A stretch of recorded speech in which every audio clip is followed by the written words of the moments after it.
welcome back to all the people that have been here before. Welcome to the new guests. And I'm Shelley Fraden, health coach and motivational speaker, specializing in programs and services for older adults. I love what I do. I absolutely love what I do.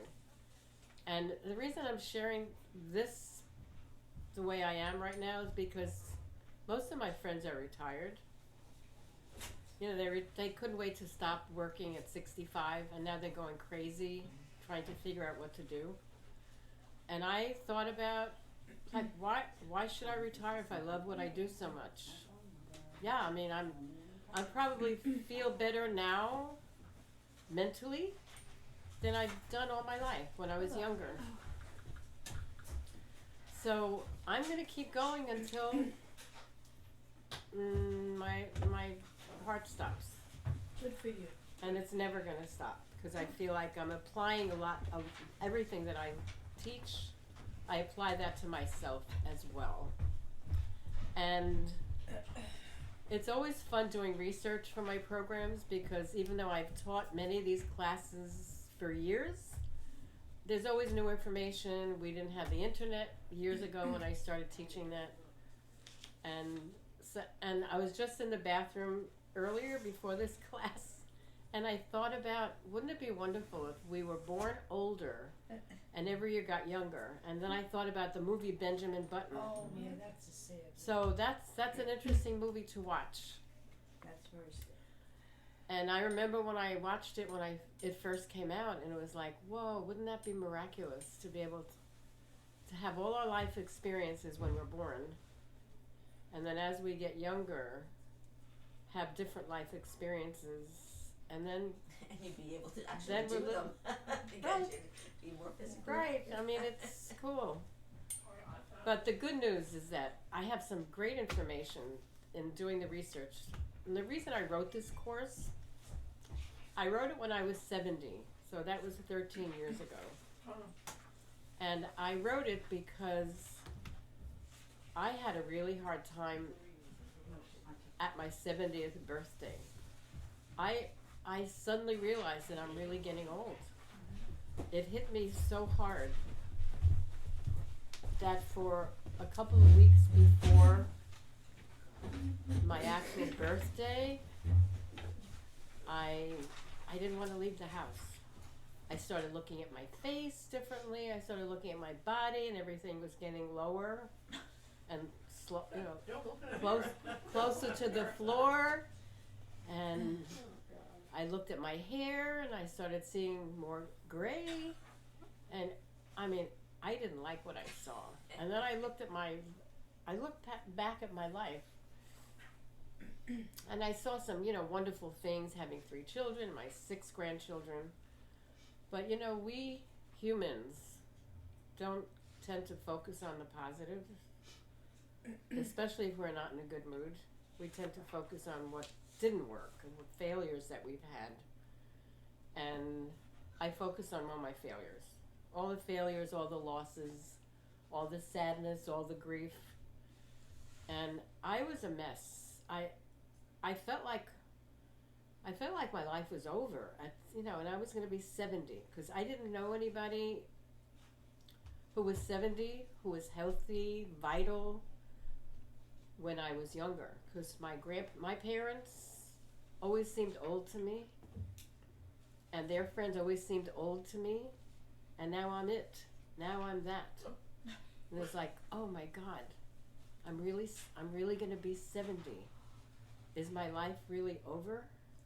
What am I going to do? I mean, I was really at a crossroads, and I didn't talk about it with anybody because I really felt like I needed to go through the process myself to get through the other side.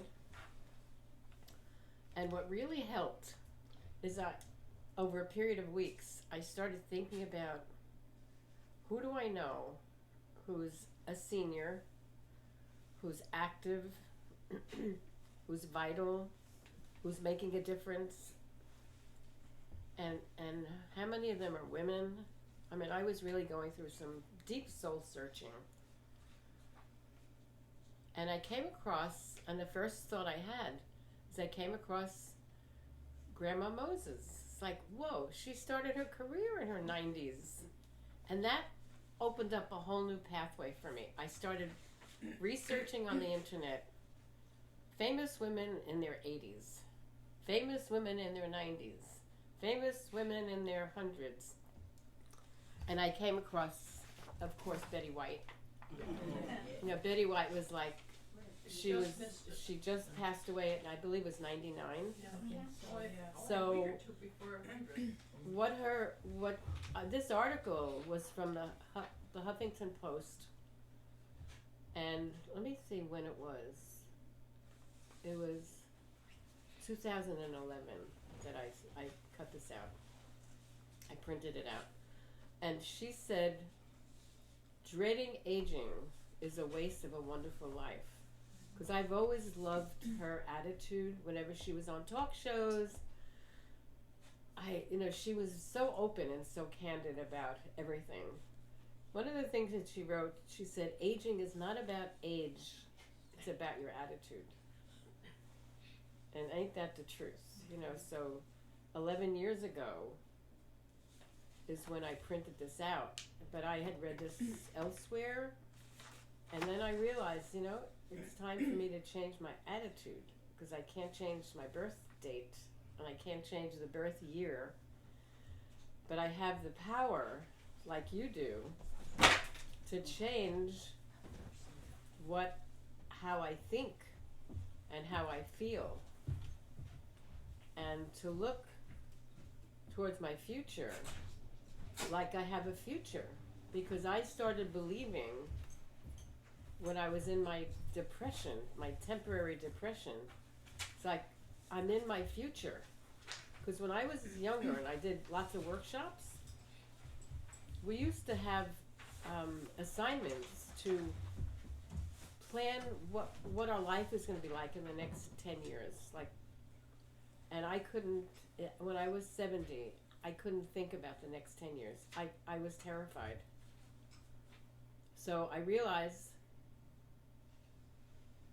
that I was living in my future. Like, this is my future. And I could plan for 10 years from now, but it was too scary. Could I plan for next year?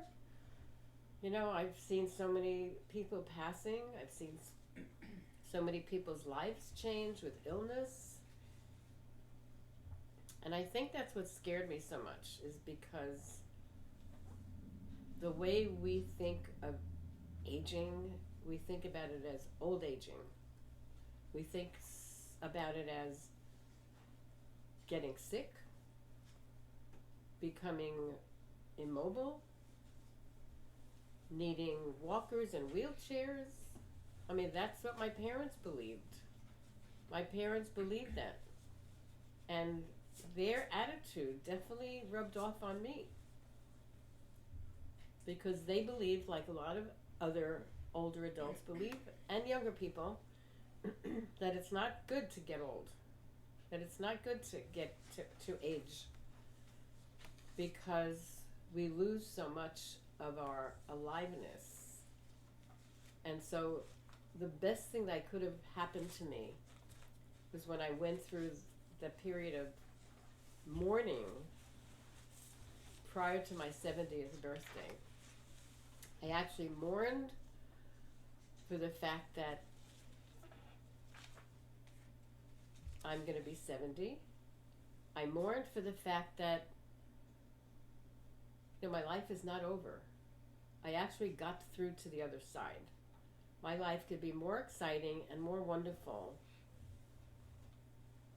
than I could realize, because I'm making up all these stories anyway about how terrible things could be and how this happened to that person, and I could change my thinking. So what I did is I started investigating. So Betty White said she does crossword puzzles every day, has a wide variety of interests, and makes an effort to keep up with current affairs. She said if you accentuate the positive, that attitude in your mind is also reflected in your body. Yes, people have a tendency to complain rather than celebrate aging. And then when you look back and realize how much fun you were missing because you were not looking at the positives. She said she loves the perspective age. She loves the perspective that age gives you. It's like changing a light. Suddenly the light goes on. So this was very cool. So let's take a look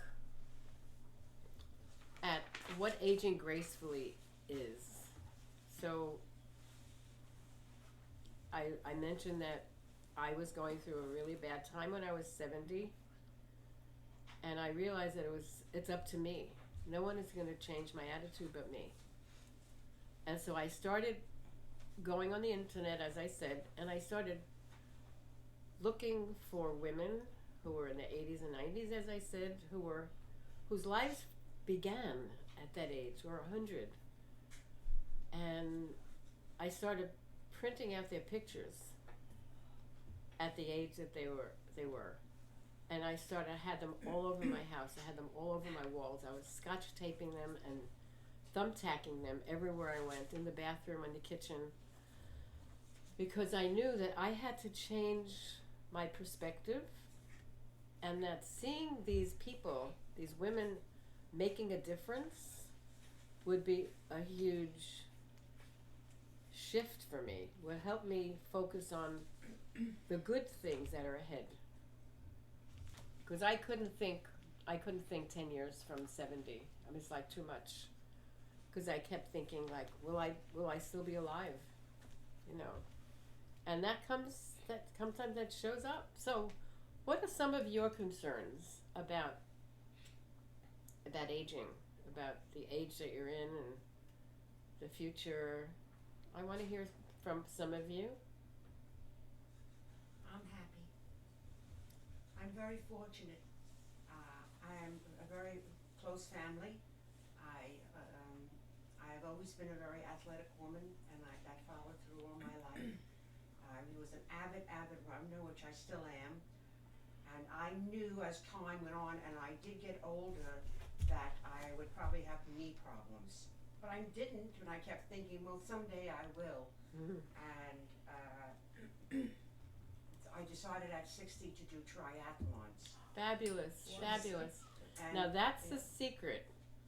If you can make promises to yourself and make yourself accountable. So if you decide to do a triathlon, as you said, and you register, and then you're getting confirmation in the mail, and you've told other people that you're going to be doing this, it's like you're living into a healthier future by making these promises. Fabulous. Thank you. Who else?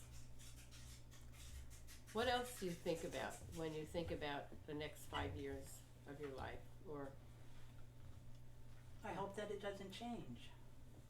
I hope that I'm the happiest I've ever been in my life. And in my 60s, I started doing heavy-duty hiking until, unfortunately, I couldn't because of pinched nerves.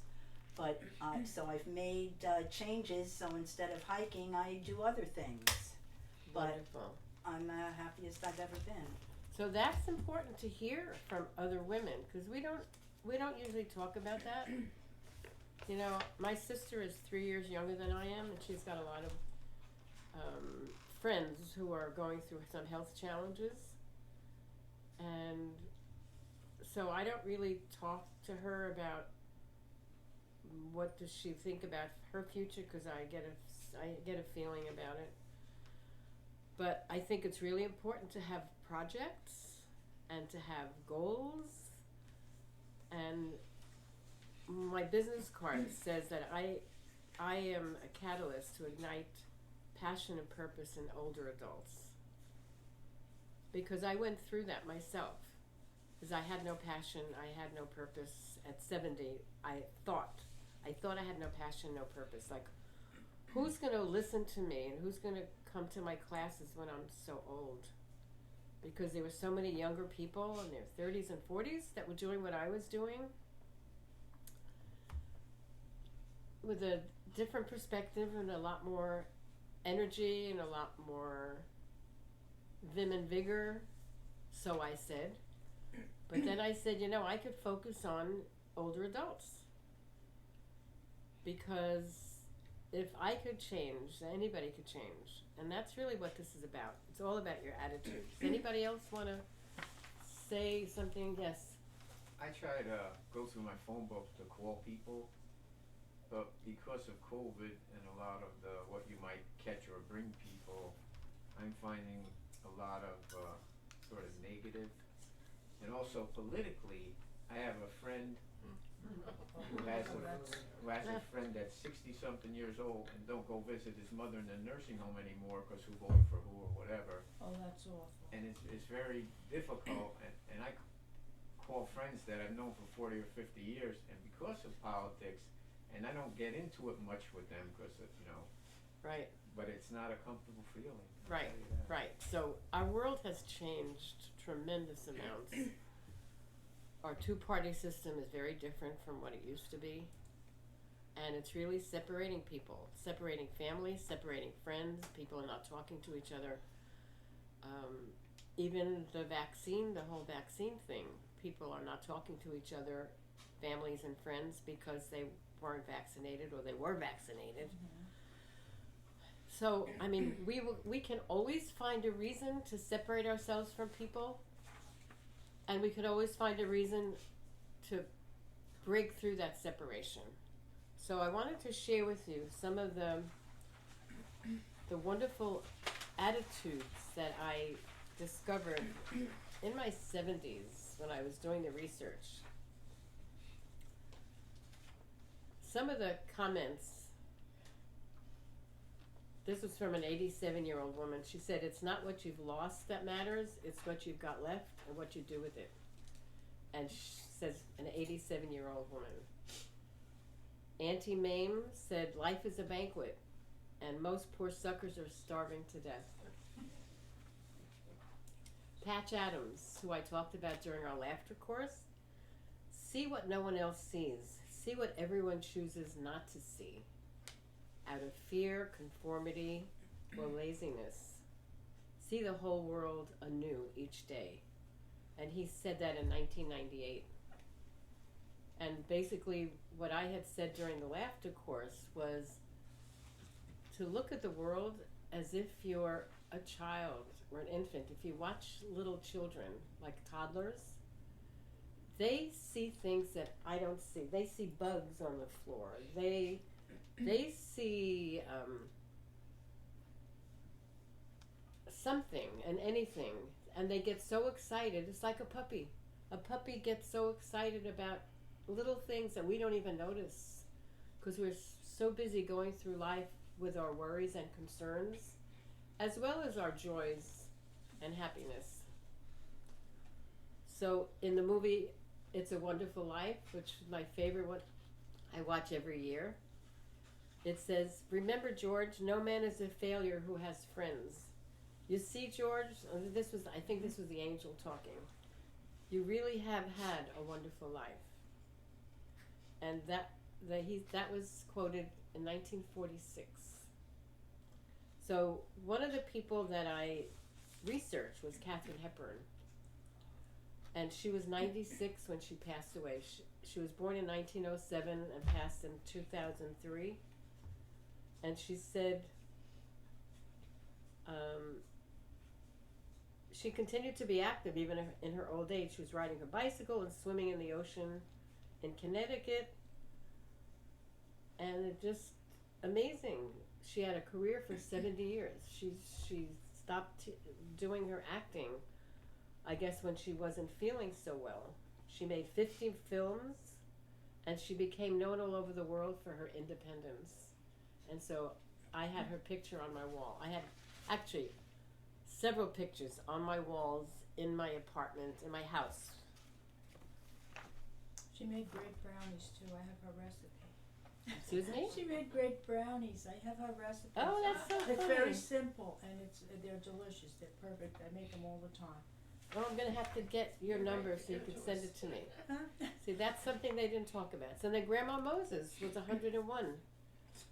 when she was born in 1860, passed in 1961 at 101.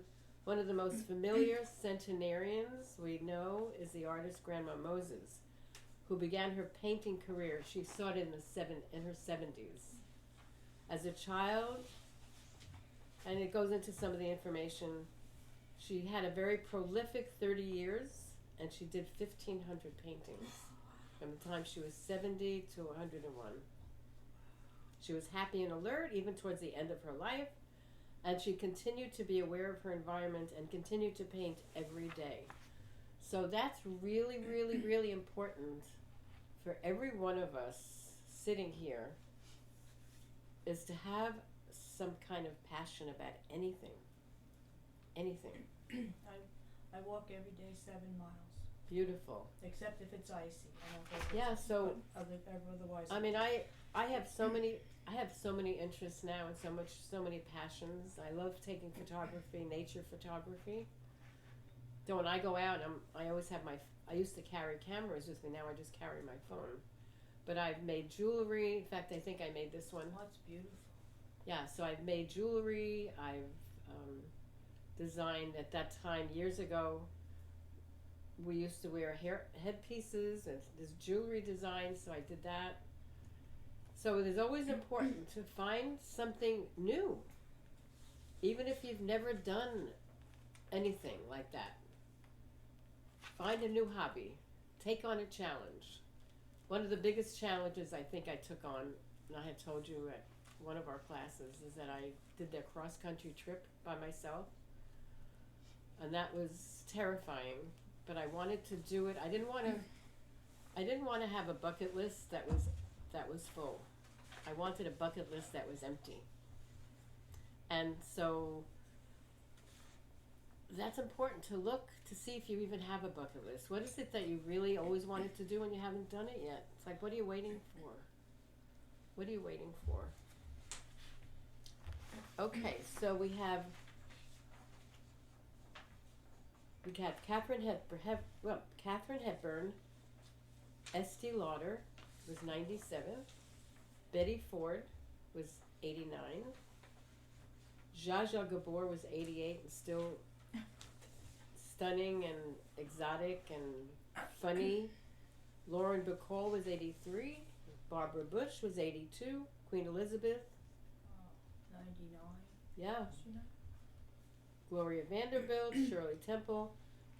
And then I started an investigation on centenarians. I was fascinated. Like, what are their secrets? So, as we go on through the slideshow, I'm going to be sharing with you about the blue zones. I don't know if any of you have read the book. You probably have the book or the videos here, but that's worth looking into. And I'll get into that in a few minutes. So Gloria Swanson was born in 1899, and I remember her when I was younger. She was known to carry her food around with her because she was a very strict organic consumer and a vegetarian, and she didn't trust that most people knew how to cook well. So she used to carry her own food, even to restaurants. If she went to meet friends, she'd bring her own food. And Estee Lauder, I said, she was born in 1906 and passed in 2004. Yeah, so there's so many wonderful, if you keep looking, and they all won, all of these women won awards for all the different things that they did late in their aging process. Okay, so we talked about attitude. We want to focus on the positive. We want to look for the joy, because what you focus on is what you get. What I was focusing on when I went through that temporary depression, I was focusing on the fact that I was divorced, that I didn't remarry, that this was happening to that one, and I wasn't focusing on the positive, and I wasn't looking for the joy. So I started a gratitude journal at that time, and every day before I go to sleep at night, I review my day to see, okay, no matter what happened today that upset me, where is the joy? Let's look for the joy in the day. How is this? I mean, I take pictures of clouds. I look for stories in the clouds, and I look at flowers. Whenever I go shopping, especially when I come up to Hannaford's, I love taking pictures of their flowers that are inside the store. They're so stunning. So I look for the joy. I make a special effort to look for the joy. And of course, you have to have fun. Okay, let's take a deeper look into how cultures view aging. And that has a lot to do with our attitudes, because the media, whether it be TV, magazines, radio, internet, Facebook, all the social media pages, everybody has something to say about older people and younger people. And unfortunately, I still feel this, and I still see this, that Americans think of older people as the elderly. And many people think of the elderly as eventually going to a nursing home. Many people buy nursing home insurance and long-term health care insurance. And I had a friend that bought every type of insurance you could think of so that as she ages and when she ages, she'll have a home to go to. And she ended up going into one of those not even a retirement home, but I would say assisted living Yeah. at a very young age, Oh. because she expected it. She expected to be in it. So what you focus on is what you get. You focus on the good, you get more good. You focus on negative, you get more negative. Now this was interesting. I had this passion to live in different parts of the country, because I was raised in New York, in Long Island, actually in Queens, and then I raised my kids in Long Island. But I lived in a pretty similar culture throughout my life. And I wanted to see what other cultures were like. I didn't want to just read about them. I didn't want to see them on television. I didn't want to see them in a movie. I wanted to be in it. And of course my family thought I was insane. But I decided I'm going to be moving every couple of years and move into a different culture. So I lived amongst the Native American families. I didn't live on a reservation, but I did a lot of work on reservations in New Mexico and Arizona. And I became friends with a lot of the people that lived there. And I noticed that the American Indians, they all gathered together, and all the cultures lived together on the same reservation. And it was very, very hard for some young people to leave the reservation, because they expected the elders to be the matriarch or the patriarch, and they expected the children and the grandchildren all to live in the same house very often. I also lived in New Mexico amongst Mexican culture. And I found that the Hispanic cultures revere their elders as if they were gods and goddesses, not like in America. And I was just blown away by that, because I would go to a restaurant with a friend and I would find a group of 10 or 15 people in a family coming to the restaurant to eat. I wasn't used to seeing that in the United States. Yeah, I wasn't used to seeing families of all ages together so much, because the first thing we do when our kids go to college, they stay in a dorm, they go to another state. Very often they'll live in that state after they graduate. I have a son in Israel, so my son lived in Israel now. So I'm used to seeing independent families, not families that stay together like that. Judy. The Muslim world don't even know about what a nursing home is. It's foreign to them. They have no conception of what a nursing home is because they would never consider putting any of their elders in a nursing home. If someone gets older and they become ill, they take care of them. They move in their house, the children's house. Many of the children automatically, and it's not even a second thought to take care of their elders. I don't see that here in the United States, very rarely. And so living in all these cultures was so wonderful for me because I had an expanded view of what's possible. The Native Americans that I became friends with, they call their elders wisdom keepers. Now, if you think about how Americans view older people, how Americans view us, we're not considered wisdom keepers. We're not considered valuable participants in the community. Occasionally, I would see that, but most of the times, I don't see that in America. In Africa, elders are respected for their life experiences and their wisdom. Wouldn't that be amazing? And it still happens here in the United States. Many African families are still very tight. Native American cultures in the United States are still very tight. Mexican families are very tight. The Hispanic, but other cultures are not.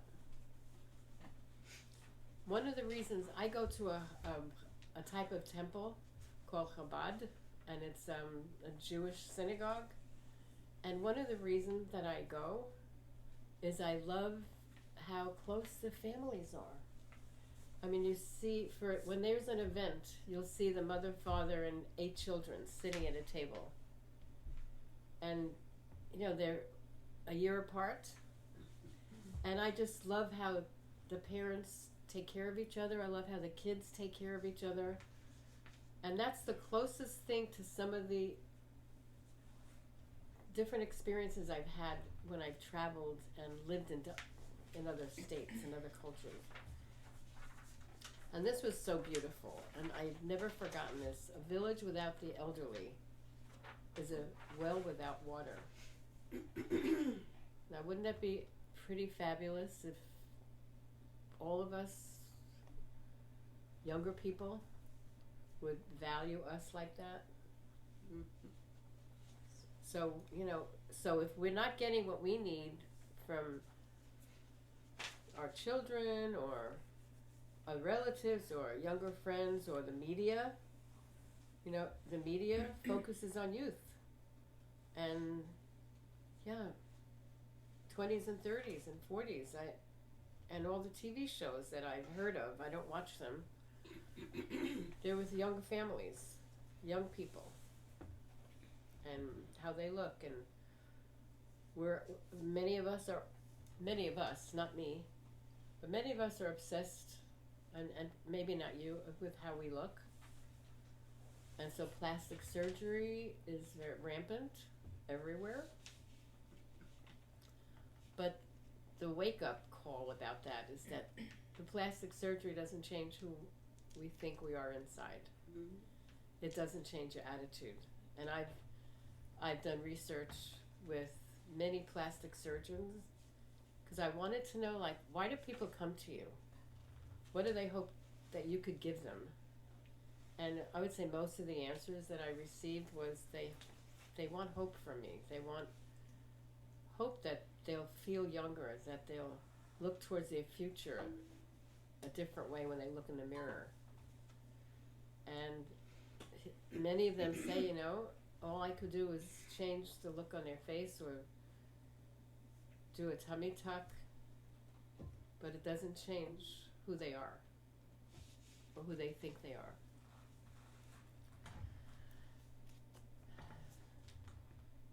Okay, so let's talk about the blue zones. We're doing good. So the blue zones, this is an interesting study. It started off as a study, and the study was turned into a book. So see if you could get the book or the video. And the reason they're called blue zones, according to the studies, is that they have the most centenarians in those countries, in those cities, in those countries. And they were curious, like, what are they doing? Is it the water? Is it food that they're eating? Is there something that they're doing? What magic? What's the magic in why there are so many? So Sardinia, Italy is one of the blue zones. Nicoya, Costa Rica. Ikaria, Greece. Loma Linda, California. And Japan's Okinawa. Interesting, huh? Now the people that live in the blue zones, again, as I said, have more centenarians than other countries. One of the reasons is they perceive to have a great deal to offer their communities. They see themselves as valued. They see that they have something to give.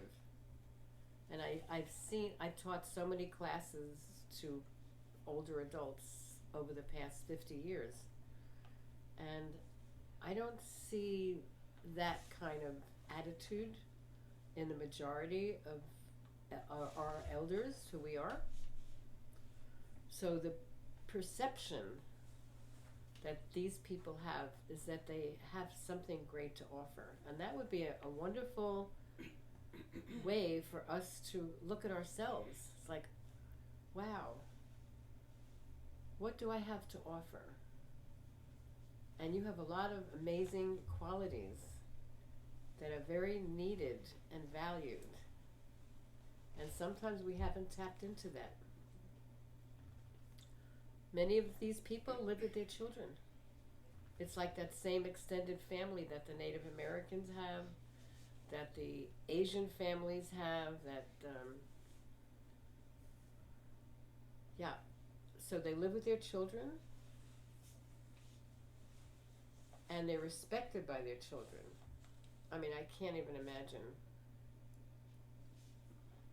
me living with my children. Me either. I couldn't. So does anybody here live with their children? So I lived have an with one adult. daughter for 1 year. Okay, we had our own area in our house, and they went to work every day. We didn't get out of bed till we heard them leave. And why? Because we were looking in between homes. We sold the home very quickly, so that's why we went there. I will tell you the truth, I really loved it. I could have lived there. I wanted my daughter, but my husband could not. He couldn't wait. Yeah. But I Yeah. really, from the circumstance, we had a nice living area also. that's wonderful. So I have two friends who live with their daughters. They don't know each other. One lives in Connecticut, one lives in New Jersey. And they've lived with their children, their daughter, for 20 some odd years already. And to me, I mean, it works for them, but they are inseparable. And I start analyzing things, and I start to think, like, is this a healthy relationship that they're so inseparable? It's like a marriage. They sit and watch the same television show together. I mean, I'm such an independent gypsy that I don't know if I would want to watch the same television series every day with the same person. I don't know. I mean, it's been a long time since I've been married, but they travel together. They do everything together like a couple. And it works for them. And so perhaps that's extending their lives because they have that kind They of have each other. relationship that they know they'll never be alone. You know, it's interesting, I just mentioned, I have met a few people who the parents were retired and now a daughter, not usually a son, it's usually a daughter, a married daughter, and they're retiring and they have approached their parents, why don't we build a house together? And I've known 5 people who have done this. Wow. Okay, so I have my house, but we have a walkway, we don't go outside, another, and we walk and they are together. And I know a couple that are married and they have a single sister and she went with them, the same situation. Isn't that But they have interesting? their own homes even though they're connected. And So, I think that's a good way to I go. think those kinds of communities really work. I've looked into some of the communities where each person would have their own house and then there would be a common area where people could cook together or barbecue, or if they want to have a party, there's a common area. And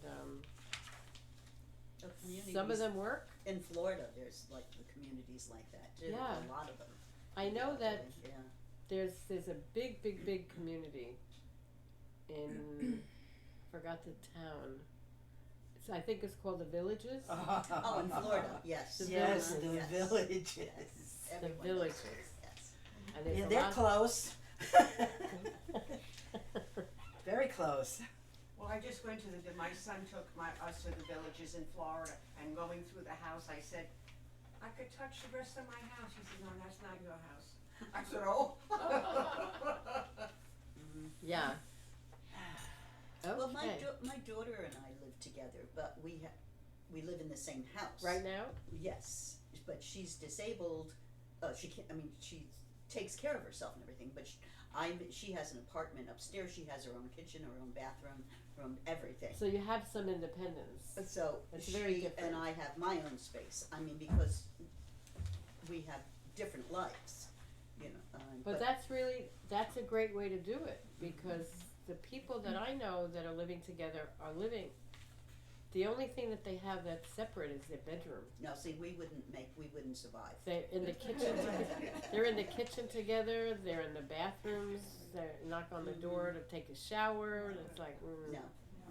Like No, right I now, mean- when I left to go to do the school crossing, my daughter was sleeping because she can't sleep. She doesn't sleep at nighttime, so she Right. has to have her own space.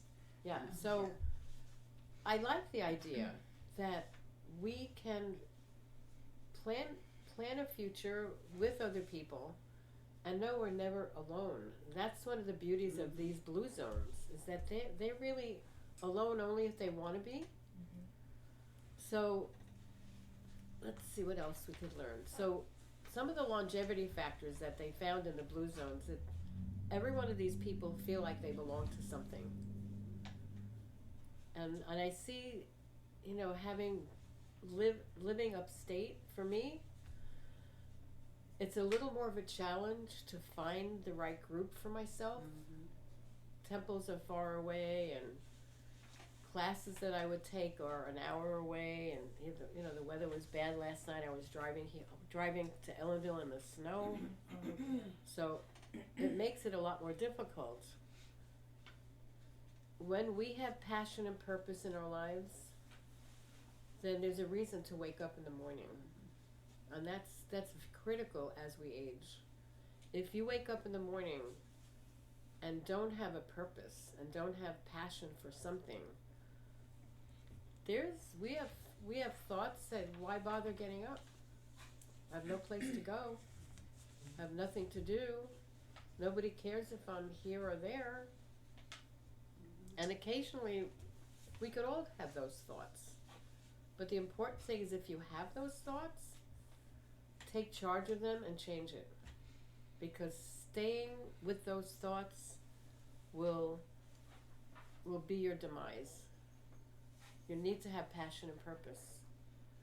And if you leave here with just one lesson or one takeaway that you can change immediately, is find your passion and purpose. Empty your bucket list. Do your bucket list while you're still can think about it. All these people in the blue zones, they exercise. They don't go to a gym because, they live in the mountains. Most of them live in the mountains. But they engage in exercise by some of the activities that they do. They garden, they, And just having pets, yeah, that makes me get up in the morning, somebody exactly. to take care of, dog to walk, Right. whatever. Pets are very important.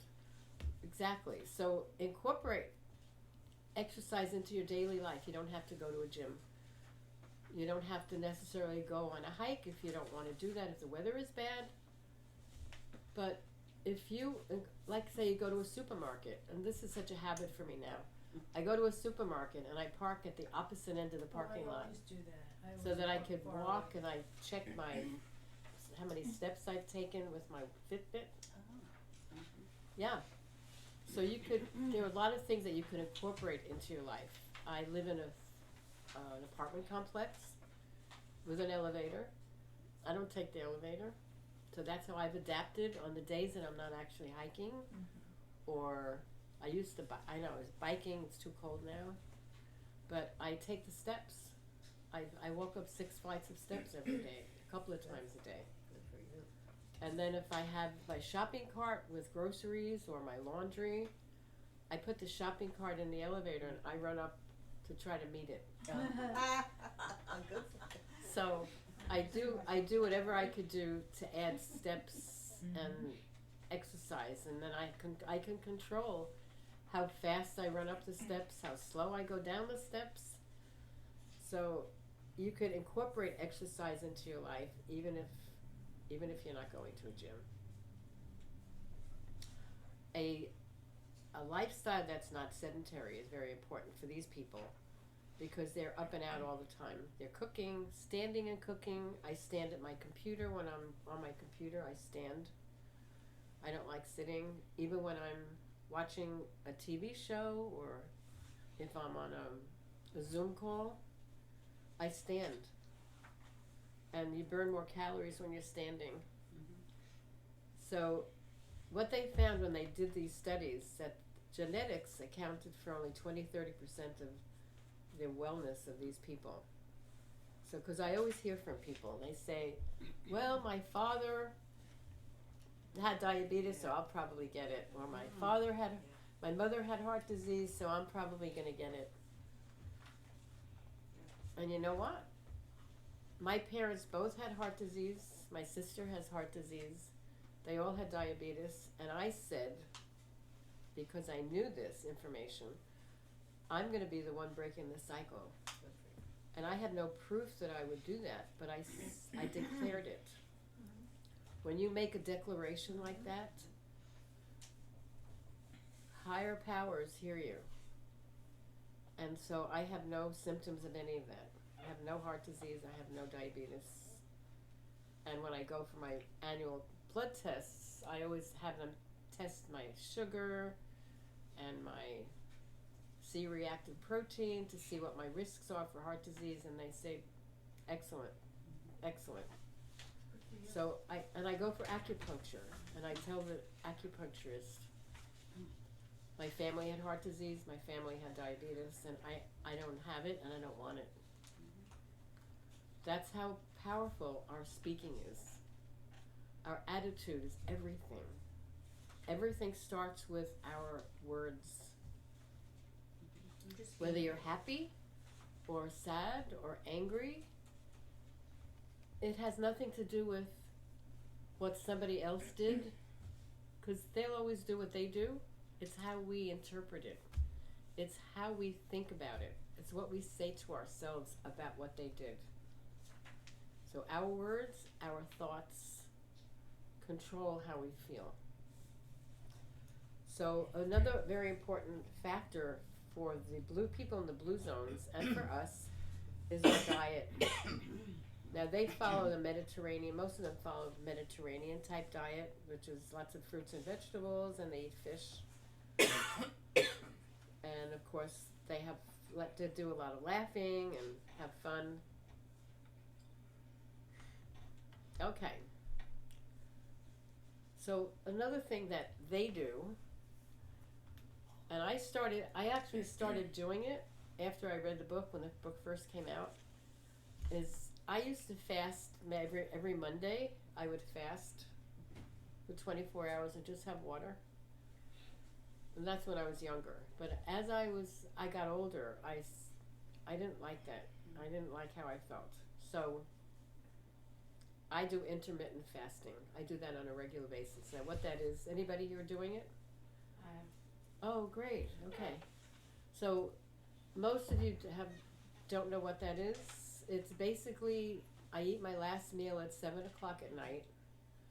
I fast all night. I don't eat anything or drink anything but water. And then my first meal on the next day is around 12 or 1 o'clock. Or if I have a class like today, I ate it earlier. I ate about 11. But I'm actually fasting from 7 at night to 11 in the morning the next day. So I'm fasting 16 hours.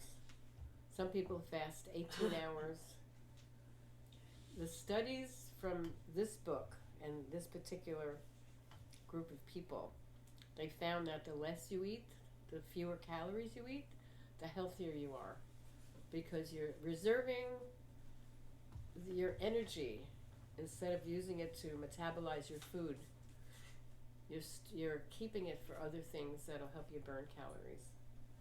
How many hours do you go without eating? I do 16. I do 8 o'clock till 12 o'clock. 8 o'clock till 12, excellent. Great. And then sometimes, it depends on what I'm doing. If I'm having a very physically active day, I'll have a big breakfast, and then I won't eat again till 6 or 7 at night. I'll just have water throughout the day. But if you start researching intermittent fasting, it's fascinating, because you don't realize how much we overeat and how much it takes away from our longevity. It really helps. You know, we're eating, most of the times we're eating not because we're not even hungry. Now that's another thing that these people do, is like they eat when they're hungry and they stop eating when they're full. Now I teach a class called Diets Don't Work, and one of the author of that book, Diets Don't Work, did a weekend workshop. How are we doing? Good. We did a weekend workshop where we learned all these things, and the big takeaway that I got from that weekend was we need to eat like the kids do. There are kids that won't eat if they don't feel like eating. There are kids that stop eating when they're full. It was like, wow, that's news to me. If there's food on my plate, I would eat it and not even realize that I wasn't really hungry. So that's what these people do in the blue zones. They eat when they're hungry, they stop eating when they're full. And they skip meals because they're not hungry. So the fasting is really important. Also eating slowly. I've always been ridiculed because I'm a very slow eater, because I was always the last one at the table when I was a kid. It was like, hurry up, eat your food. And many people that I watch when I'm in a restaurant and I'm watching people eat. I mean, I look at everybody and I see people that don't even look like they're chewing their food. And it's very important when I teach my classes on how to eat healthy, that we need to chew our food at least 25 times before we swallow. 25. And there are people that I see that I think they chew twice and they swallow. And it was like, whoa. So we're supposed to chew our liquids chew our foods until it becomes liquid. Chew our foods until it becomes liquid. So think about that. And the people from the blue zones, they drink red wine every day, because many of them have vineyards, and part of their exercise is to actually go through the vineyards and stomp grapes. That's a great exercise. I'd love to do that. But they drink red wine every day because of the benefits and the antioxidants in the red wine. So as I said, exercise is built into their daily lifestyle. You could garden, walk, hiking, stair climbing. Some people that I've talked to feel guilty because they don't go to a gym, or they're not actually hiking, or they're not bicycling. But, you know, walking up and down the steps to get to your home, that counts. Walking anywhere, gardening, bending over, stretching, that's a form of yoga, in my opinion. And rest and sleep are very important. The Blue Zone centenarians, they get at least 8 hours sleep. So it's important to get your sleep, get your rest. And they all take naps. Isn't that wild? And you know, people are so busy. In the United States, I don't see very many people taking naps. Like, we gotta do here, gotta do this, right? Mm-hmm. I also have gone to Costa Rica. I didn't go to this town in Costa Rica, but I've been to Costa Rica many times. And they have a siesta, 3 o'clock, 2 o'clock, people go to sleep. Everything's closed in the town. Yeah, they kinda do that in Greece too. Yeah. My husband is from Greece. It's a wonderful and a healthy thing. They have a big meal at lunch and then they take it. Right. The other factors that helps longevity and helps us age gracefully is they all have religious or spiritual activities. They either have a church, they read prayer books, they do a lot of praying, they have ceremonies. And when I was living on the Indian reservations, I used to participate in some of their sweat lodges and some of their wonderful ceremonies. So it's not only the spiritual aspect of it, but they're also getting social connections. That's very important. The social connections, the family connections, having a life purpose, having a healthy social network, and older and younger people living together. That's something I don't see very often. I mean, I've looked into communities before I moved into my apartment that had younger and older people in the same residence, not in the same residence, but you know, within the same community. And I didn't want to live in a senior community where everybody was older, because it just, the interactions are very different.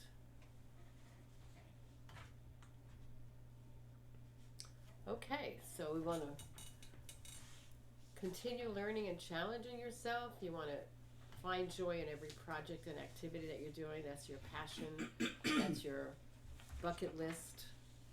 And you want to forgive yourself and others, because when you're holding a grudge about something that somebody did, you're not punishing them, you're punishing yourself. So forgiving yourself for things that you didn't do or you did do, very important part of healing. And a very big part of the Blue Zone population. You want to have some stress relief practices like deep breathing, yoga, anything. Lying in the sun, and then practice your gratitude every day. Okay. So,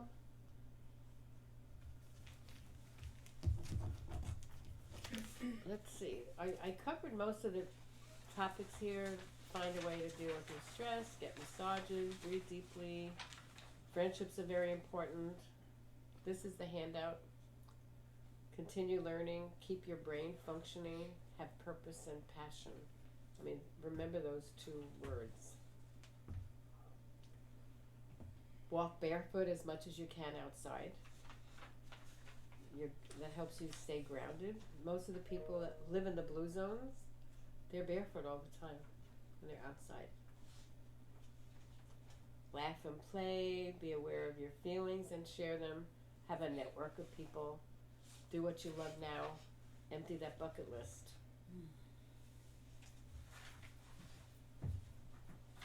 respect your body and your health, and eat healthy. Really eat healthy foods. Get your 6-8 hours of sleep. Drink your lots of clean, fresh water. Small meals or fasting. And of course, you have to dance. Dancing is very important. Put the music on when you're doing dishes or cleaning up the kitchen or making your bed, and dance. Okay. And pampering yourself is really valuable, because that's how I get to, that's how people get to appreciate themselves. Is do what makes you feel good, makes you feel happy. So thank you so much